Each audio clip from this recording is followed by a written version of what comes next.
Hey, how's it going? So I'm out here today to do a review of the Meepo Classic electric longboard. That's this board that I'm riding here. So I'm just going to talk a bit about the board, its features, how electric skateboards work in general, and then I'm going to ride around a little bit and record that and comment on it. So let's check it out. So this is what the board looks like on the underside. In the back, got two hub motors, dual hub motors back here. That's where the board is actually driven from. Up here, just got regular wheels, large wheels, 90mm wheels, but unpowered. Then you got a battery right here, and the ESC that actually interprets signals from the remotes and such right here. On switch there, battery charger there. You might notice that this is kind of scraped up. I'll talk about that a little bit later. But this is basically what the board looks like underneath. Got Meepo's shredder trucks, and these are all standard bushings and such. If we flip it over, you can see the deck both has a slight drop to it. So it's concave from there to there.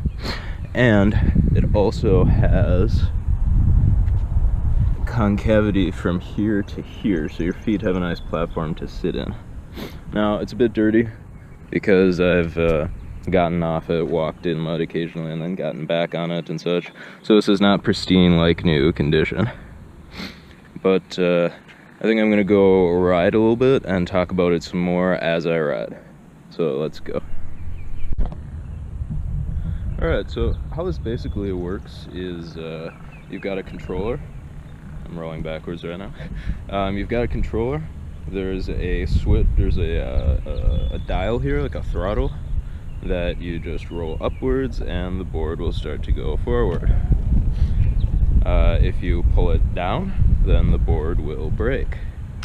There's 3 modes on here. I don't know if you can see this too well, but the speed modes are right here. They're indicated by how fast that dot moves up.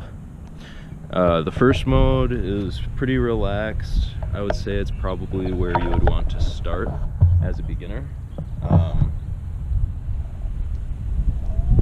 It still gets going fairly quickly, but it has a much lower top speed than the other modes do. I don't remember exactly what the top speed is on the second mode, but I think it's probably around 20 miles an hour, whereas this probably sits more in the low teens if I remember right. And then the third speed mode, which is the fastest, can actually get up to 26 miles per hour. So as a beginner, and also if you are just very casually cruising around and want to save battery, I would keep it in mode 1, the lowest one. But eventually, you'll get used to it. Some tips for getting used to it. When you're gonna accelerate, you wanna make sure that you lean forward. So I'm really putting my weight forward to be ready, because the push is gonna come from the back. So my back foot needs to be planted to be able to absorb that. Otherwise, the board's just gonna shoot out from under me. And that happened the first time I ever rode an electric board. The first time I rode an electric board was a boosted board, which I just had a very short test run with. And that thing just went flying away from me because I didn't plant myself right. I had ridden ordinary push boards before, but I was just not ready for that aspect of the balance. But if you just keep in mind that you've got to lean forward, you'll get used to that quickly. Another thing to be careful about, and something that they've improved a lot with this remote compared to the earlier board that I rode, is there is a reverse. If it's switched into reverse, that is going to really throw off your balance and shoot the board out from underneath you because you lean forward, which is the wrong direction.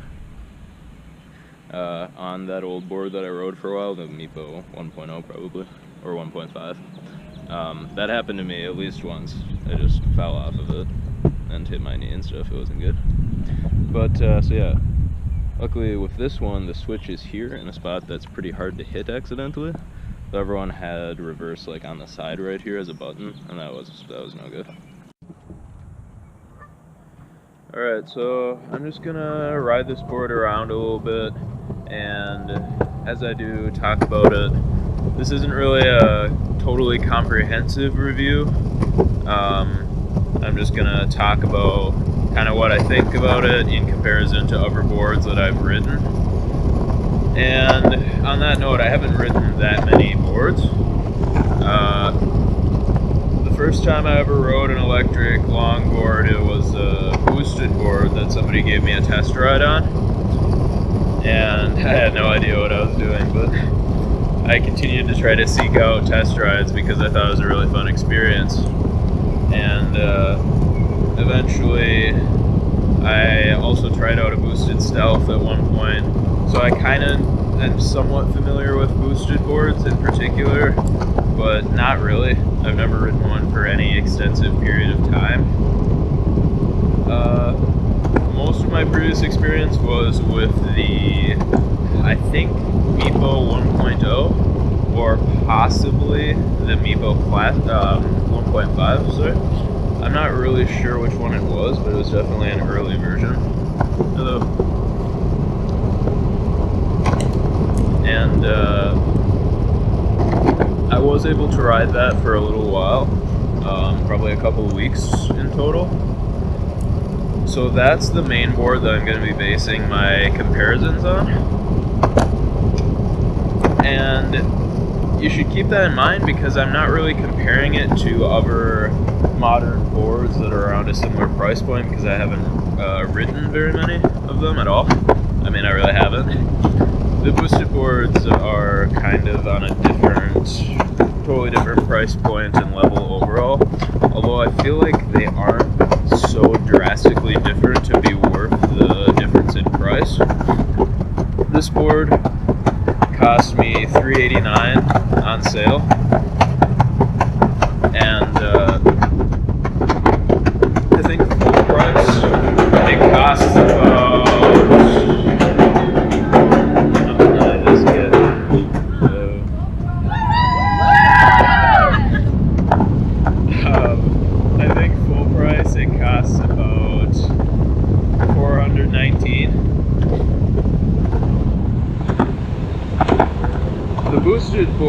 the boosted stealth at least costs $1,600 if I remember right.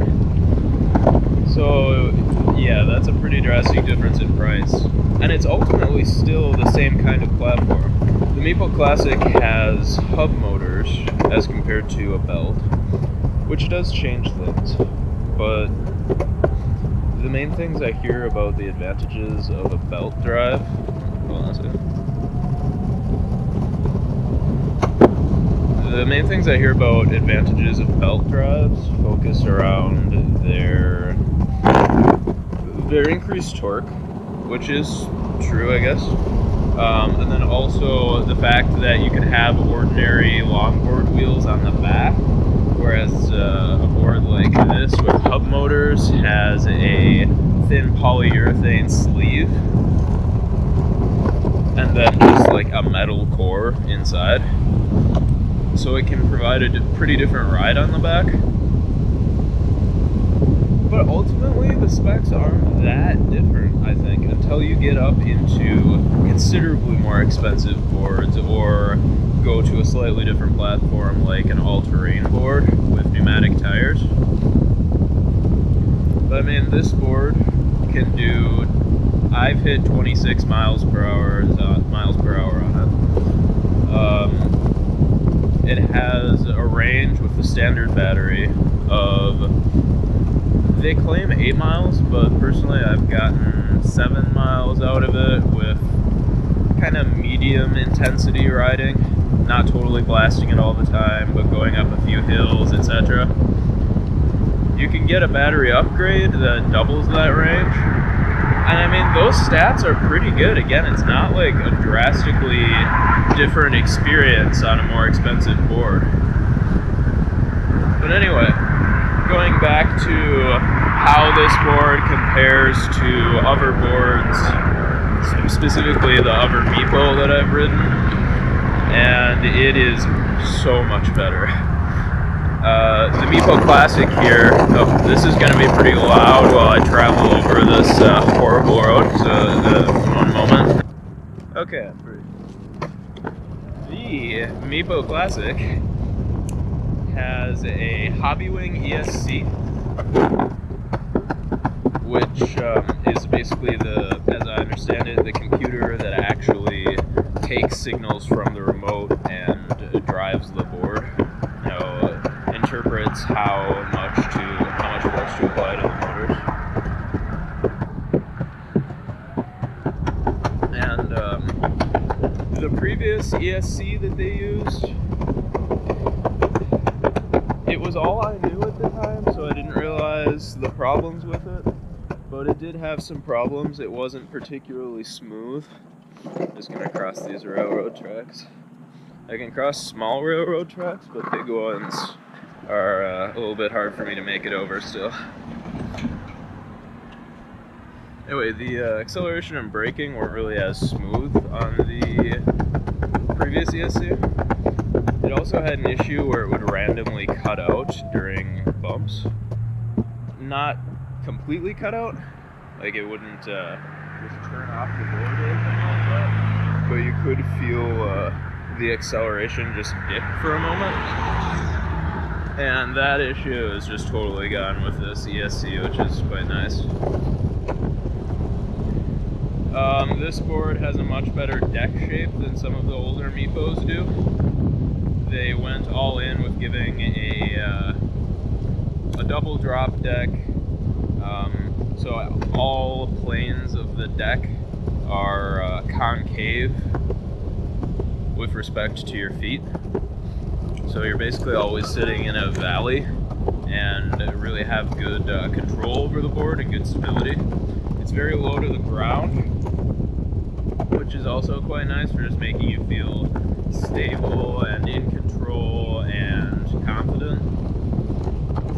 The board that I rode before also had a significantly older battery, so I'm not sure if this is an improvement in the type of battery that they use, or it's just that I have a fresh battery right now because this is a new board. But it does much better in terms of voltage sag. Voltage sag is as the battery drains, it can get less powerful. So it'll have less acceleration, a lower top speed, less hill climbing ability, that kind of thing.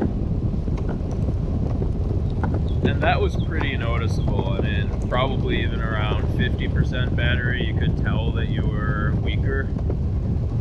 When it got to pretty low battery, it was extremely noticeable. But the Classic here has almost no voltage sag. I haven't been able to monitor that with any kind of equipment. Some people get a meter of some kind that enables them to see the real-time voltage and see if it goes down or whatever. I haven't done that. I can just tell you that in terms of subjective experience, I don't notice a lack of power in the board until it gets very low, probably below 10%. The board starts to get pretty low. Pretty slow. And the remote does buzz to tell you that that's probably going to be happening soon, so that's a pretty welcome improvement as well. Anyway, I might end up doing some kind of a bigger review of this board. I don't know, this is kind of just impressions or short review, but it's a really good board. I'm quite happy with it. And I'm quite happy with the price as well. Well, I'm gonna just keep riding for a little while here, kind of go to the end of this path. This is a nice walking, biking, jogging, skateboarding trail here. One of my favorite rides around this little area to do.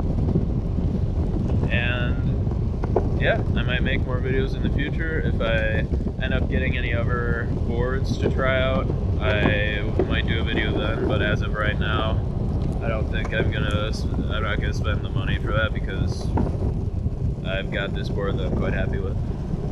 Alright, see you later.